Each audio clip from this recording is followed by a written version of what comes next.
We Hello. are going. So Life without problems. it's getting ready. It's getting ready, and I think we're actually gone. We've actually gone live. Yeah, cool. You did it. So, hello everybody. We probably had some rambling then at the beginning of this live show because it's really is live.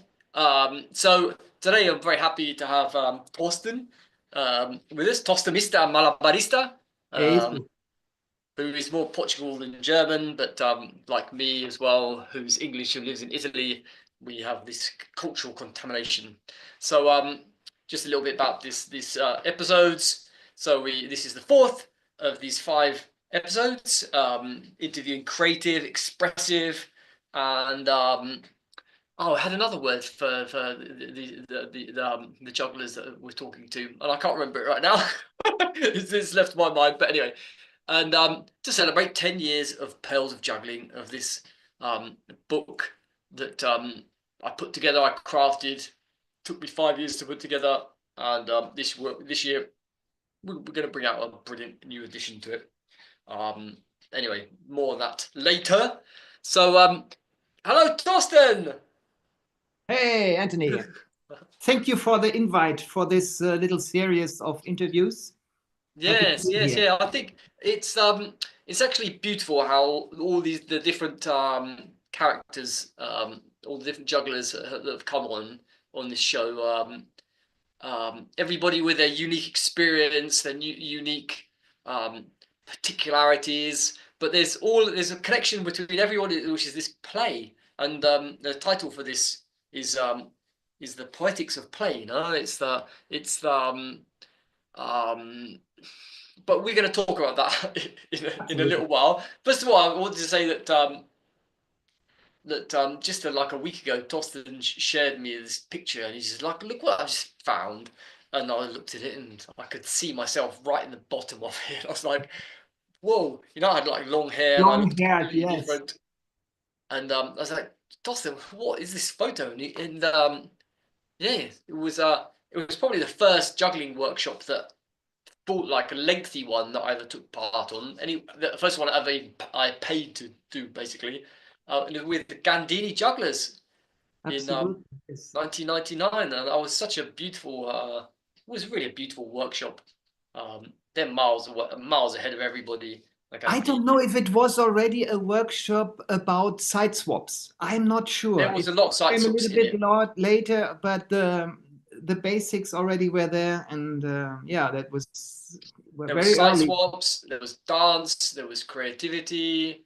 Yeah, and there was a community of jugglers with a common intent, which is very different. Like normally when jugglers we get together, everybody does their own thing, or perhaps there's like a duo or trio that pass clubs between each other. But to be in a creative process together, actually, this is what I realize what I like about teaching as well is it's really bringing people on a common thread. Um, and really getting people to share what they're working on and what they're interested in and what their research is about. And anyway, so that was a very long time ago. How long ago is that now? 1999, Oh, 26, 25, 26 26 years ago. years. Yes. Anyway, Torsten, so you'd already been performing for a long time since then. Um, and I think it's useful. Sharing your story is anyways an inspiration for other people, and of course it's grown over the years. Um, I'd like you to just talk a little bit about your story, about what has helped you become the artist you are today, um, and what did you do when you were discouraged, like difficult moments? How did you get past them? Let's go step by step, I would say. Otherwise, I won't stop talking. Okay. Anyway, I'll give you, you just go for it. Yeah, No. I just a little introduction about my way. I discovered juggling in the beginning of the 90s and 80s, probably. Never thought about to do a show in my life. And then I read in the Cascade magazine. I don't know if probably some listeners know this because that was a time before internet. was a European juggling magazine, and they had kind of a circus school report, and I was reading about a circus school in Portugal. That was 92. So I applied to this circus school, and I was accepted, and yeah, that was a bit my way. The time before I did a little bit of learning how to become a metal worker, but then I still had to do my social service instead of the army in Germany. And right after that, I left to Portugal. That was yeah, 33 years ago, and I'm still here. So this time working as with the metal, I see that as being a big part of your work now, this craftsmanship, taking care of the big props that you use. Oh, yes, yeah. So I think what I try and get across to people often is the craftsmanship behind being a juggler, but also being a performer. There's lots of different pieces there. What sort of parallels do you see to make it very, because art can be so like up in the air, it's like, what is it? But like step by step, what is it? Well, I guess that the craftsmanship in your juggling or in your props changes, of course, probably with the size of your shows. For instance, when I prepare my cigar boxes for a show or for a character, and put little tricks in, like mechanical tricks, let's say, that's quite a small thing to do. But I have bigger props. Like I have a mobile stage. I have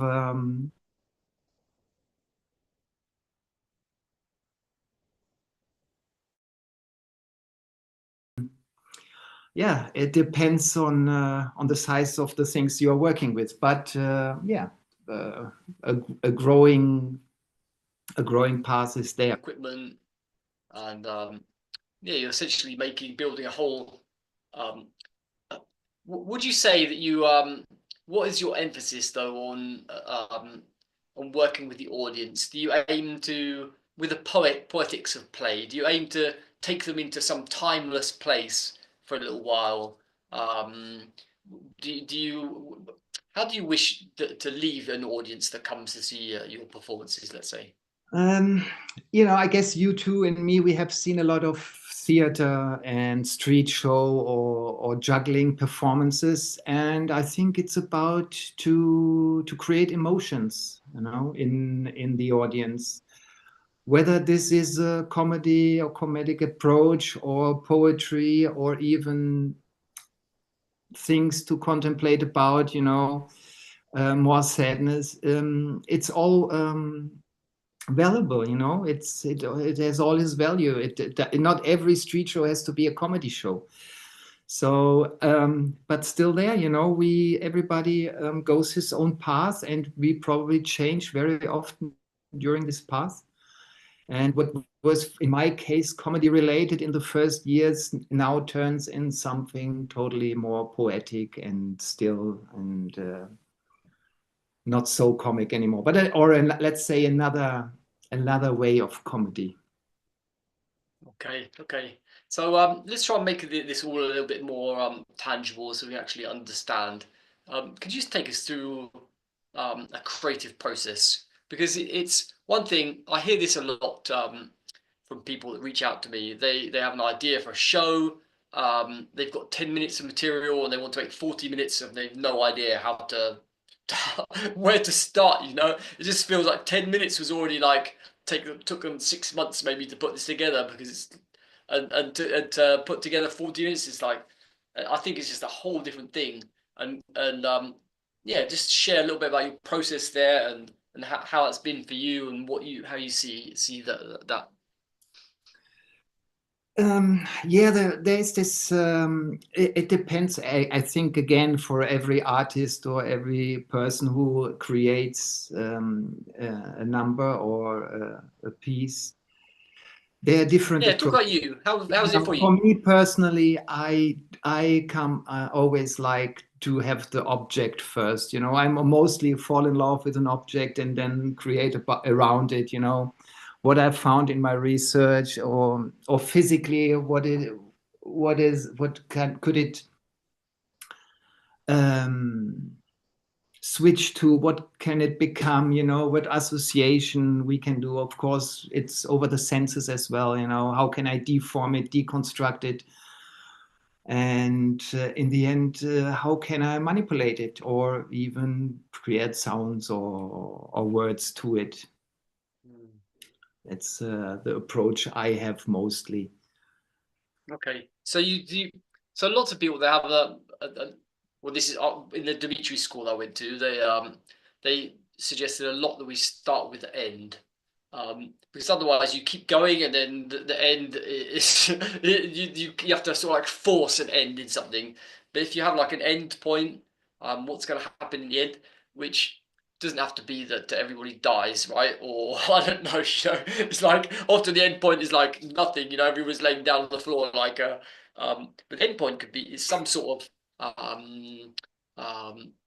how do you say, with it, making ends? No, it's some sort of like coming together of theatre. In the end, is conflicts. So it's like how do we create conflict in our juggling through poetics? Because conflict in with comedy is perhaps a little bit simpler to see, how to make comedy through conflict, through um, opposites and through um, so how does this happen in poetics then? How do we create the tension that the audience actually wants to keep watching what you're doing?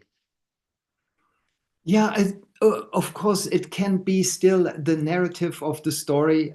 So obviously I have to think about the shows I have, how they involve, how are their endings, how is the comedy in there. But it's to take the audience on a little journey. It is, and for me, this poetic approach is, especially in comedy, there's a visual comedy in it, and it's for me not the comedy that provokes laughter. Of course, this exists as well, and you see a lot of comedy shows which are having this approach of the loud laughter building. So I think this creation of this visual comedy, which can lay in your props, in your actions, in little details, which makes people, I don't know the word for a little smile, but not laughing out loud. So this has been lately my approach to the poetic outcome. See the visual thing itself, and of course I started a bit to work with words, a little bit more text, and of course this helps a lot as well. Yes, yeah, sure. Yeah, otherwise that's telling a story. So you start playing around and you sort of get some ideas for a story, or do you start with a story and then all the things sort of come together? And by It, story, what do we mean? Because also this uh, is something to sort of like help jugglers understand, because you don't have to tell the story of Hansel and Gretel, right? They get lost in the woods. A story Of can be course very not, of course not, simple. of course not. No, I mean now, for instance, in my latest show, I combine, of course, several techniques, and one of the techniques is a little bit of storytelling from three little stories for children, or for the understanding for children as well. And of course, I have some juggling skills in the show. But this weaving together of these different techniques helps me to create a fluent juggling show or circus show, and create through the storytelling as well a little bit of poetic and fantasy. In the end, creation of thoughts of this building of this poetic thoughts, for the audience as well. Mm. So poetic thoughts is Thoughts, yeah. what does this even mean? Poetic thoughts. Yeah, well, it's this. It's I would say as well that we can go away a little bit from. It's a more imaginative thought, you know, and visualizing of the act, you know, and yeah, I don't know So how it's sort of to. like it's just like could you say that it's taking the audience, helping them imagine some other reality? Could we say that? Yes, yes, more, yes. So perhaps a club isn't a club anymore. It's whatever it is, a fish, or It could it's be, but yeah. You know, the poetry is, yeah, lies in everywhere. There it comes together with the playfulness, you know, it comes to playfulness with the object, with your body, with your voice. It comes all together. It's this approach. okay. I'm always trying to imagine perhaps jugglers that are watching now, watching in the future, and what their questions might be around this, about this whole creation method, and what are your thoughts about um, starting off with something and just performing it and then seeing how it evolves and then evolving it like really in front of an audience, or going for a residential time, spending 2 months working on a show and then having your premiere? Like two extremes, right? Somewhere in the middle maybe, but I don't. I think that the existence of the audience in the creation is very important as well. Even, you know, but again, everything is valid. You know, if you have a very technical show and you are not you don't want to have any contact with the audience, or it's not important to have any contact with the audience, then this is very fine. Myself, I like to improve with the audience, and I learn a lot about experimenting.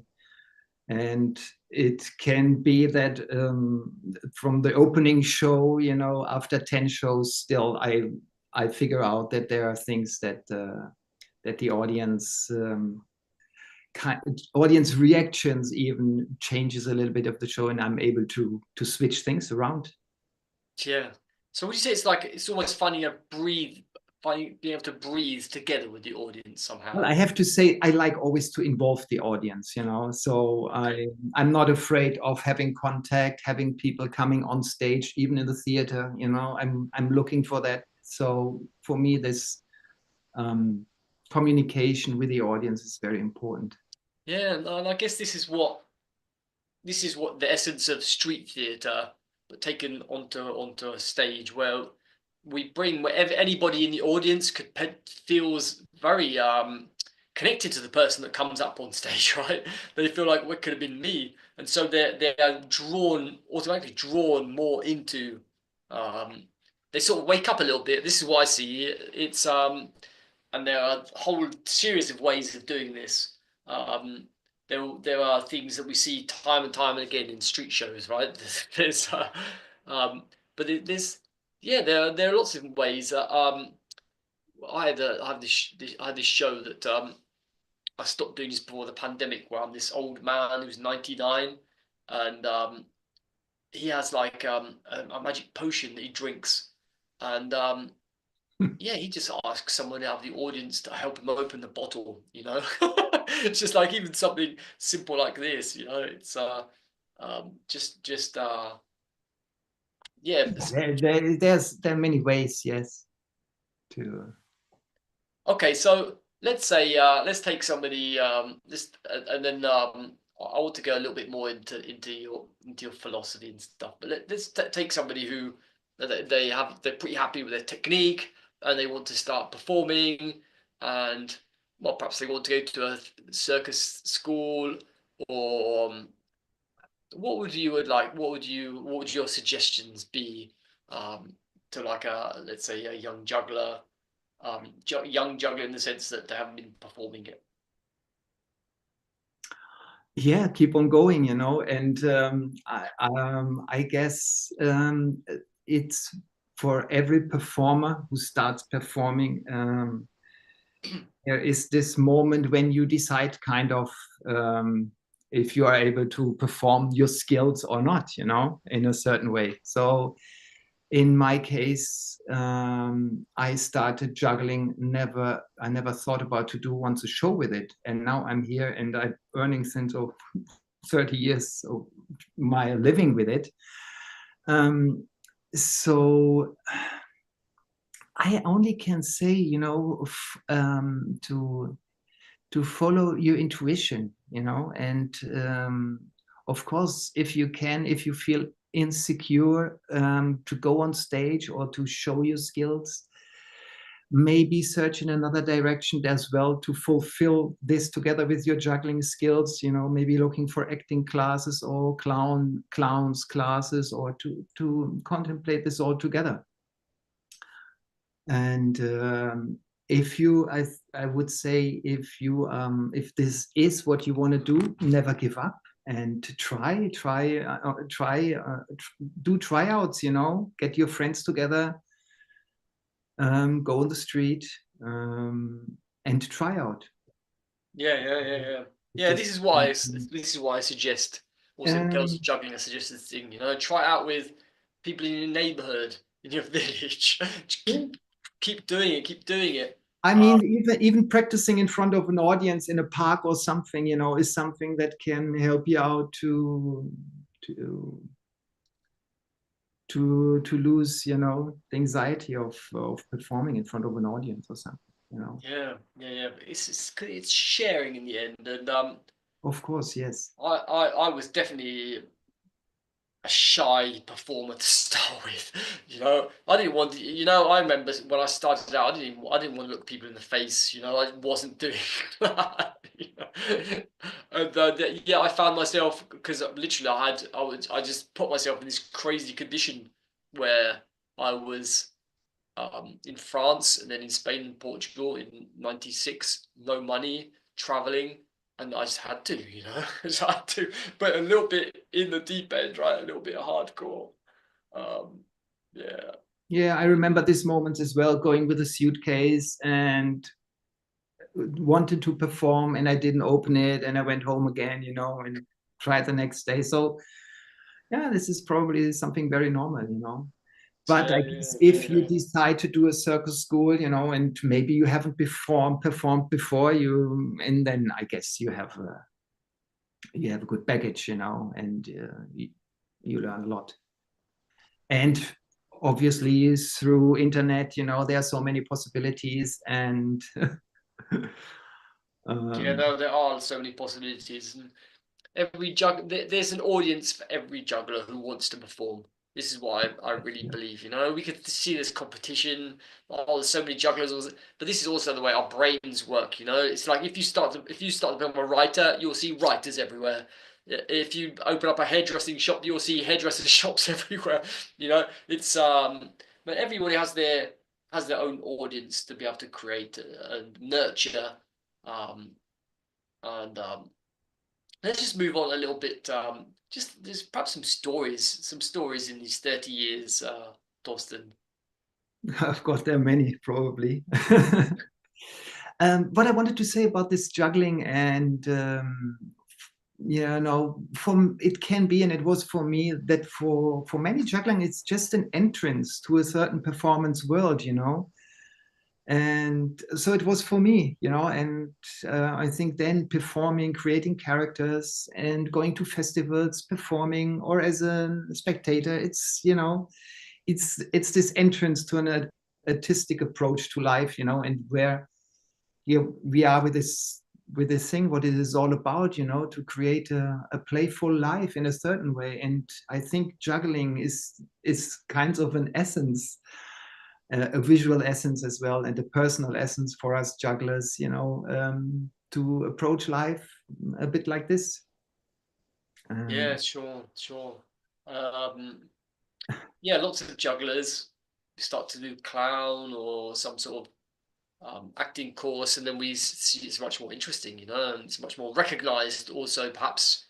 But we could still, you know, juggling practice is it gives you a lot to be juggling, to have a practice, even if you're not performing it. If you're performing it, I mean, it's pretty beautiful to perform, you know. So there's some strange things going on. There's like, but I have to perform it. I don't have to perform it. But finding a way to perform it, do I have to fit it in at all costs? No, not necessarily, because then your story has to dictate what you're using. But it's a means of expression, juggling, and sometimes it's easy to follow paths that other people have done, um, just because they don't understand juggling. You know, they don't understand it.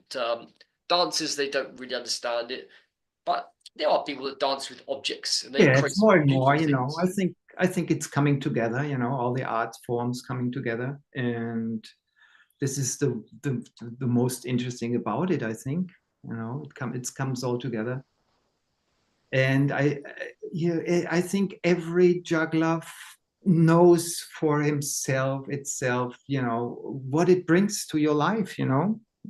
For me, there's nothing more beautiful to do a juggling practice near the seaside where I live, you know, being surrounded by nature, being near to the ocean. Then, you know, I spend an hour there throwing things in the air or spinning around. And yeah, it's wonderful.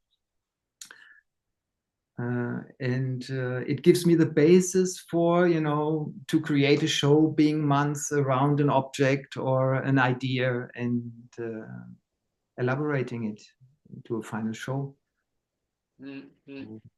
So people generally think of as Germany as the place to go if you want to perform as a juggler, because there's all these variety places and all this. So it's almost like you've done the opposite and left to Germany, but you've still found your audience. And I think this is something I think I'd like to get across as well. You know, this is what I've been saying already during this conversation. Every juggler has their own audience. So how was this though, of you living in Portugal and finding your audience there?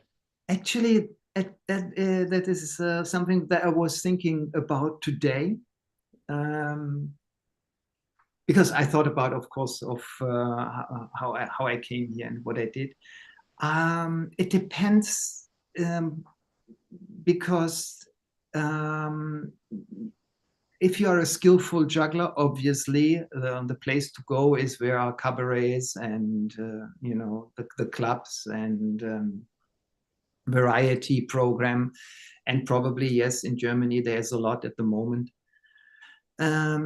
But for me personally, it was always going with the markets, kind of, because I wanted to be a juggler, but in the same time, I wanted to survive, you know. So even in Portugal here now, or many years ago, there was not even an opening for circus or for juggling, you know. And in certain countries, if you were performing 30 years on the street, you were a beggar, or, you know, you were nothing positive for sure, you know. Now this is totally different. There are openings even for theater, even for contemporary circus performances, you know, which is very great. So that means me personally, I can perform inside, I can perform on festivals, and even cities contract me now to do more modern shows. But yeah, but street animation or theater in public spaces is a big thing in our days, you know. So there is as well an opening for this. A lot of street, but if you want to do skill, probably then Germany and, I don't know, France for sure are places, and Belgium probably, with a circuit of indoor spaces to perform. I would say, I guess so. Excellent. And what are you excited about now? What are you excited about now, Thorsten?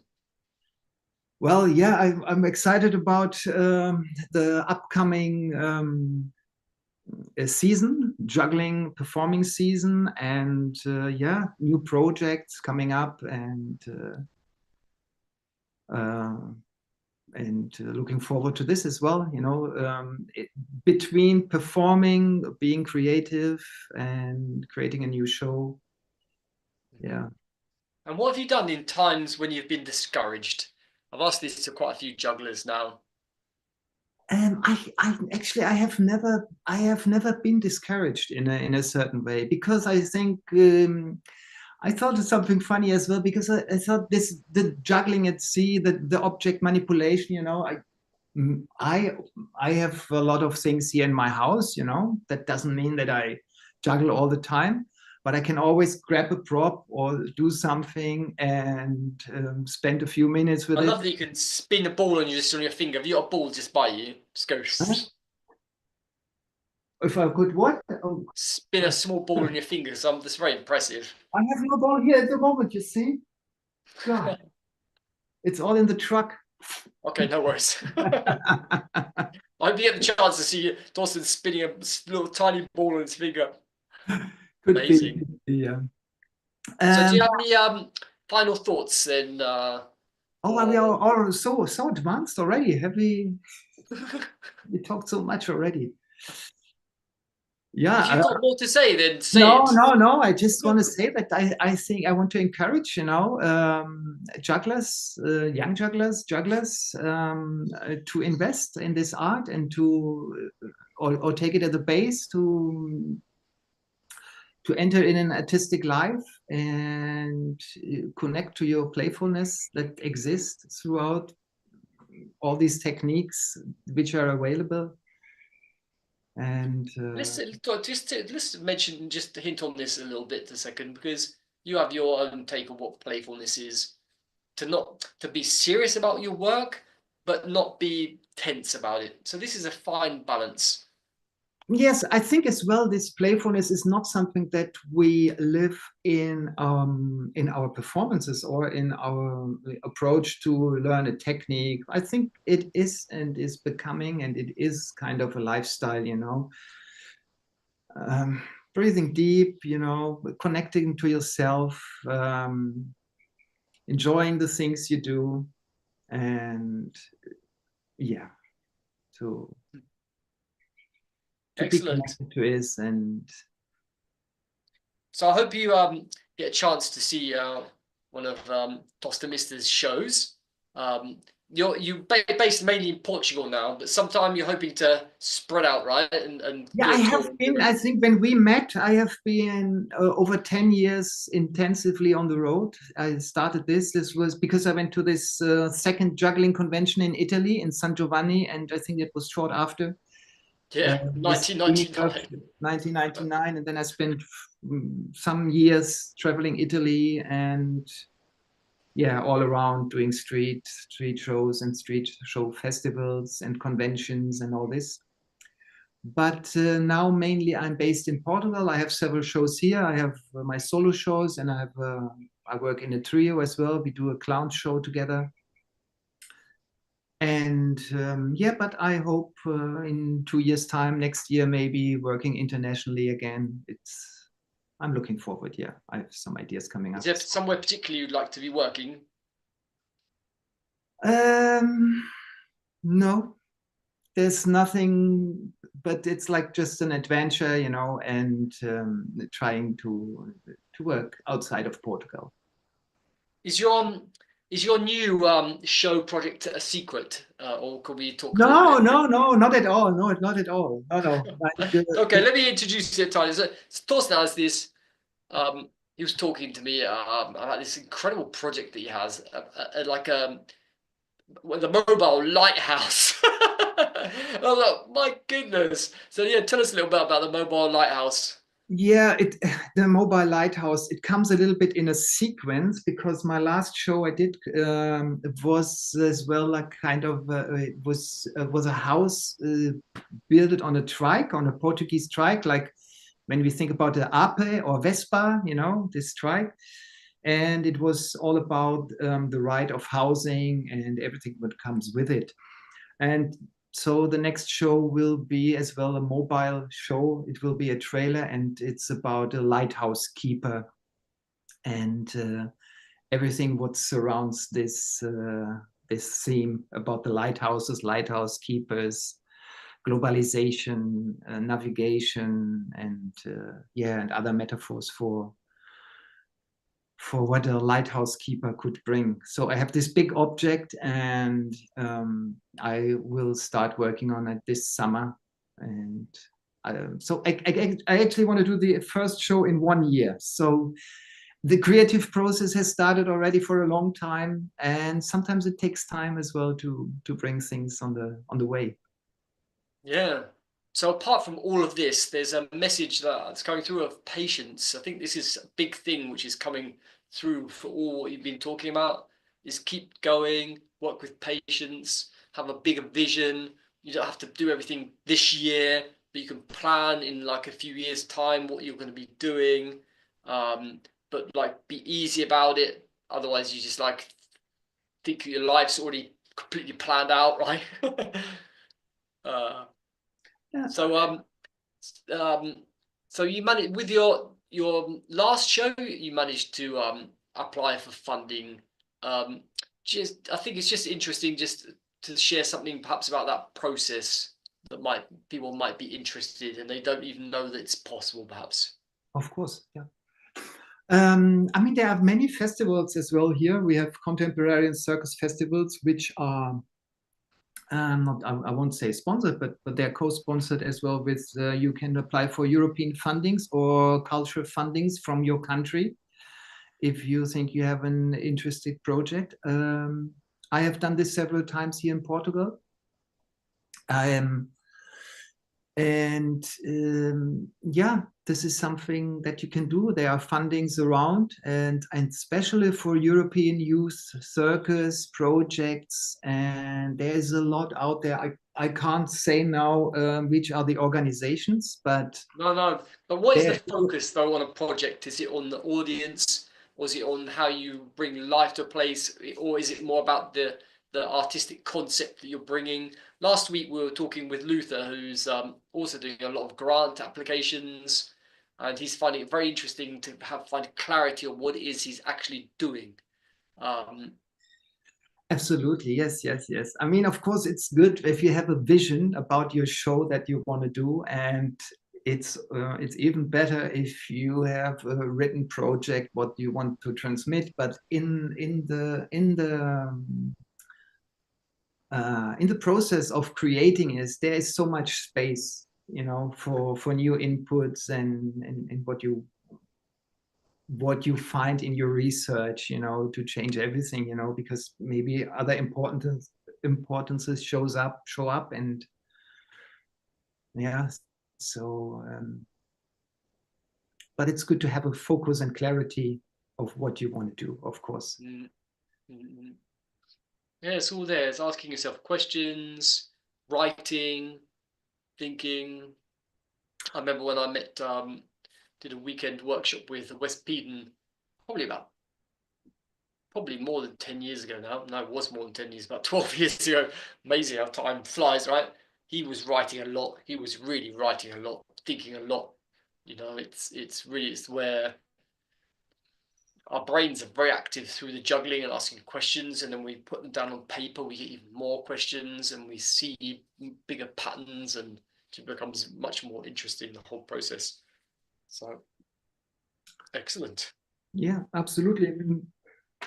As it is, you know, if you are a skillful juggler and you go for the skills, you have a lot to discover for sure, and a lot of time to spend. And then there are so many possibilities to integrate juggling in concepts of shows. And even if you're with 2 or 3 people, that's really enormous.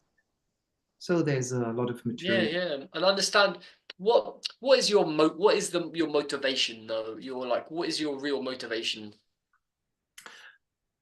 My motivation is first that I found that through this I connect to myself, which is something very important, and that I'm well connected to myself. I can create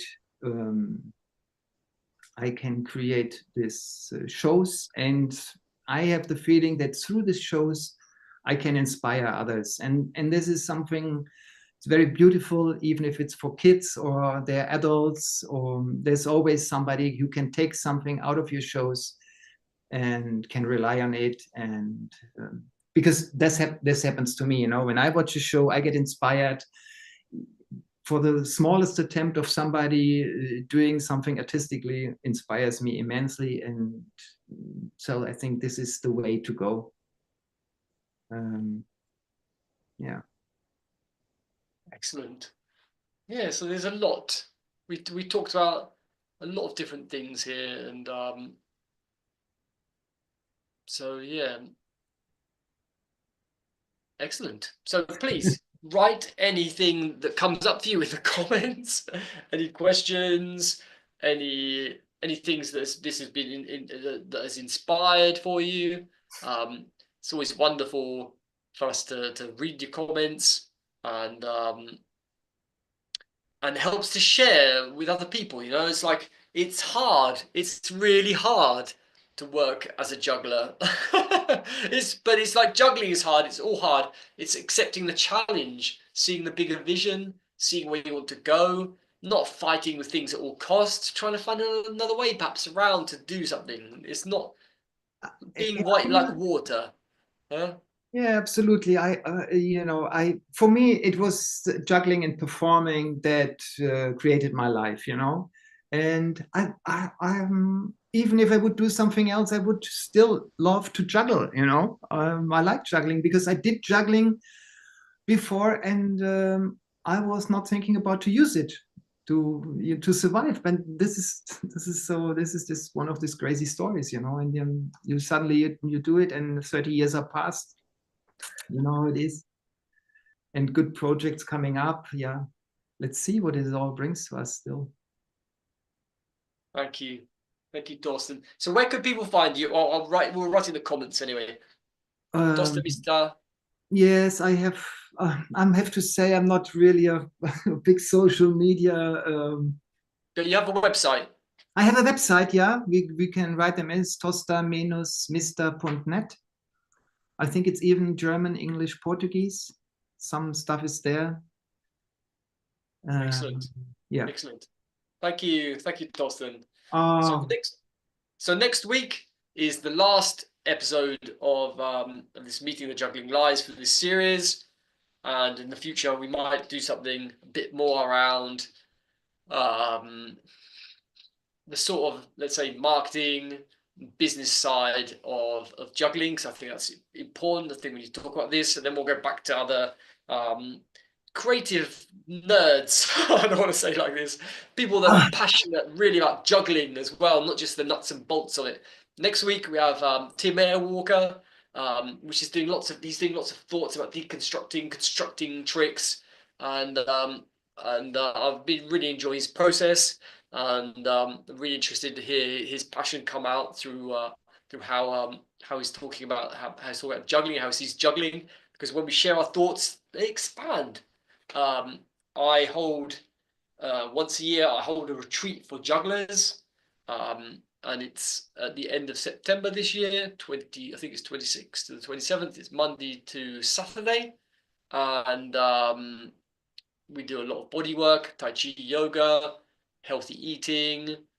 We do a lot of sharing. We have 1 hour hardcore training each day, which might not seem much to some people. It seems a lot to other people, but focused, 1 hour a day, it's enough for most of our jugglers' needs, and creativity. And these are always beautiful events. So if anyone feels called, then please come along.